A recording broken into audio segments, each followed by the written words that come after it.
தம்பி உனக்கு ஒரு விஷயம் தெரியுமா?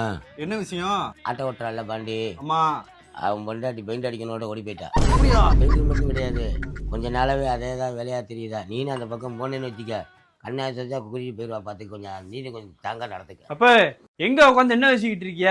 வந்தா கொண்டா டீயை குடிச்சு கிளம்ப வேண்டியதானே, ஏன் தேவையில்லாத பேசிட்டு இருக்கிய? கிளம்புங்க போத. ஐயா இவன் பொண்டாட்டியோட சண்டையா இருக்கும் போல. ஆட்டோ ஓட்டுவான்ல பாண்டி, ஆமா. அவன் பொண்டாட்டி பெயிண்ட் அடிக்க வந்த பெயிண்டோட சேர்ந்து ஓடி போயிட்டாங்க. என்னடா சொல்ற? ஆமாண்ணே, டீ கடையில் உட்காந்து அதான் பேசிட்டு இருக்காங்க. நம்ம பாண்டி இருக்கான ஆட்டோ பாண்டி அவன் பொண்டாட்டி வீட்டுக்கு பெயிண்ட் அடிக்க வந்து பெயிண்டோட ஓடி போயிட்டாலையா. உனக்கு யாரையா சொன்னா? ஸ்பீக்கர்ல கூட இதாயா பேச்சு, உனக்கு தெரியாதா? யோ, என்னையா அவன் பொண்டாட்டி பெயிண்ட் அடிக்க வந்த பெயிண்டோட ஓடி போயிடுச்சான்? கத்தாதடா, நானே இந்த விஷயம் வெளியே தெரியக்கூடாதுன்னா எனக்குள்ளேயே போட்டு புதைச்சிட்டேன்டா. ஊருக்கே தெரியுமியா? யாரா சொன்னா? அந்த டீ கடைக்காரன் டீயை போட்டு கொடுத்து எல்லாத்தையும் சொல்லிக்கிட்டு இருக்கான். என் சட்டையை பிடிக்காம போய் அவன் சட்டையை